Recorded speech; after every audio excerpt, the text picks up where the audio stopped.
आध्यात्मिक क्षेत्र में जो युद्ध होता है उसको समझते हैं, कैसा युद्ध होता है। अब ये जो है इसको ऐसे समझते हैं क्योंकि अगर हम श्रीमद् भागवत गीता देखेंगे उसमें युद्ध क्षेत्र जो है अलग है, उसमें टेक्निक अलग है, उसमें टैक्टिक्स अलग है, क्षेत्र भी अलग है। दो परिवार का बीच में युद्ध है, देखा जाएगा तो एक ही परिवार है, कुरु परिवार, उसमें डिवीजन हुआ है, डिवीजन हो गए, दो बन गए, पांडव और कौरव, उनके बीच में युद्ध हुआ है। और युद्ध का क्षेत्र जो है एक जगह में है और उसका नियम निर्धारित हुआ है। नियम को भी ठीक से पालन नहीं किया गया, आगे चल के नियम भंग हो गया है।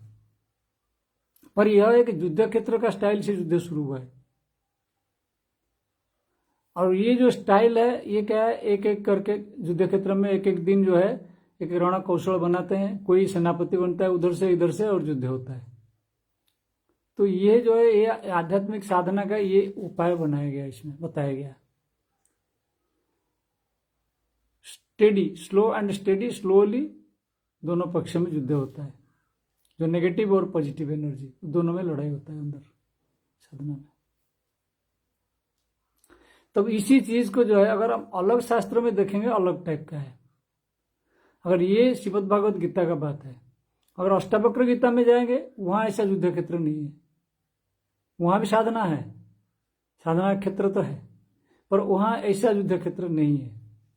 वहां जो है अलग टाइप का युद्ध क्षेत्र है, वहां जंग बनस्थ है, जहां अष्टावक्र मुनि जो है राजा जनक को ले गए और जंगल के अंदर, अग्नि जंगल के अंदर जहाँ पे कोई नहीं है, कुछ नहीं है, वहां ले गए और वहां पे जो है एक क्षण में ज्ञान दे दिए जनक को। इतना कुछ घटा नहीं, लंबा चौड़ा, और उनको जो है तत्क्षणात ज्ञान हो गया।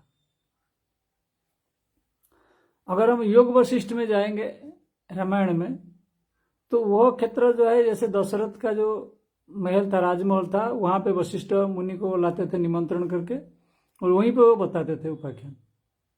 तो वो भी जो है उपाख्यान जो है वहां भी युद्ध है, सब कुछ है, वहां पे बहुत सारा चीज जो है वर्णन हुआ, राजनीति के बारे में, युद्ध के बारे में, जो आध्यात्मिक ज्ञान कौशल के बारे में, सब कुछ है। लेकिन वो जो है जो चीज बताया गया सब साधना है, आध्यात्मिक साधना को आधार रख के बनाया गया।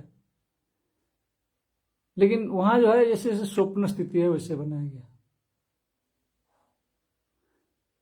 वहां स्वप्न स्थिति को दिखाया गया, अलग अलग पक्षों को लेके जो है स्वप्न स्थिति को दिखाया गया उसमें। तो वहां एक तरीके का वर्णना है। फिर हम गुरु गीता में जाएंगे, वहां पे जो है ध्यान की स्थिति में ज्ञान मिला है, भगवान सदाशिव ध्यान में है और माता पार्वती ध्यान में है, दोनों ध्यान में है और ध्यान का अंदर जो है ज्ञान मिल रहा है। तो ये एक अलग स्थिति है, ज्ञान का चरम स्थिति है, यहाँ पे चरम स्थिति है। यहाँ कोई मतलब बाहर का कुछ भी नहीं है कार्यक्रम, सब अंदर से ही हो जाता है, अंदर बैठ के ध्यान में सब हो जाता है। ये एक हायर चीज है। अष्टावक्र गीता भी हायर चीज है और गुरु गीता जो है उससे भी काफी हायर चीज है, केवल ध्यान। और अगर रामायण में देखेंगे वहां भी महाभारत जैसा, वहां परिवार में का बीच में तो दरार सृष्टि किया गया है, पर वो जो कि आगे चला गया है जो है जाके राम और रावण का युद्ध में परिणत हो गया है। वहां भी स्लोली प्रिपरेशन किया हुआ है दोनों तरफ से।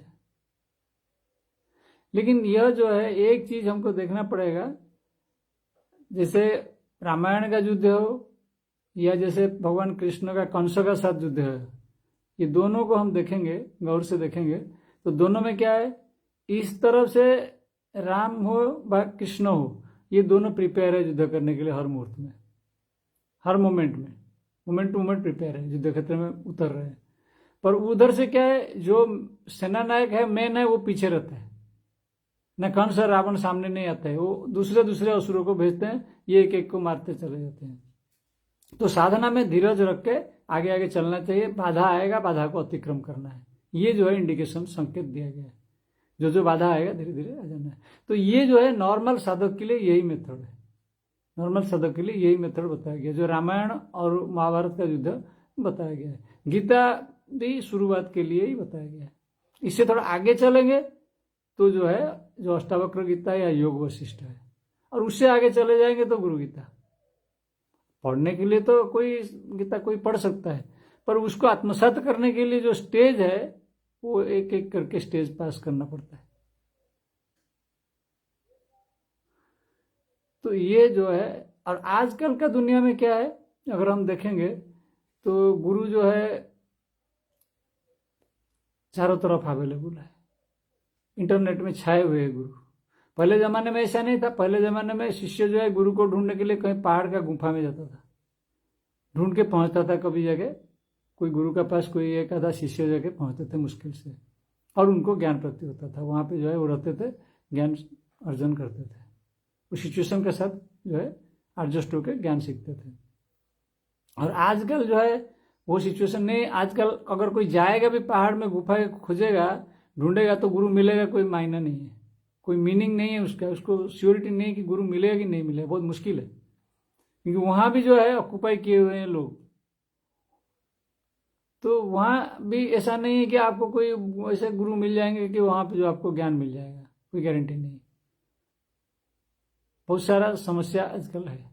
हाँ, एक चीज अच्छा है कि घर में बैठ के भी आपको जो है इंटरनेट का माध्यम से मिल जाता है, पर उसके लिए एक स्टैंडर्ड चाहिए, उसके लिए खुद का एक स्टैंडर्ड चाहिए, नहीं तो फंस जाएगा, नहीं तो गड़बड़ हो जाएगा। और कहाँ पे ज्ञान है, कहाँ पे क्या है, कहाँ पे मतलब इधर उधर का बातें तमाशा दिया हुआ है, उसको समझने का जो है कम से कम विवेक बुद्धि होना चाहिए। और वो नहीं है तो जो है आदमी चाहे वो कोई जाके कहीं फंसेगा आश्रम में या कहीं जो है इंटरनेट में फंस सकता है, कहीं भी फंस सकता है, क्योंकि वो मिनिमम स्टैंडर्ड का नॉलेज नहीं है तो पहचान नहीं पाएगा, वो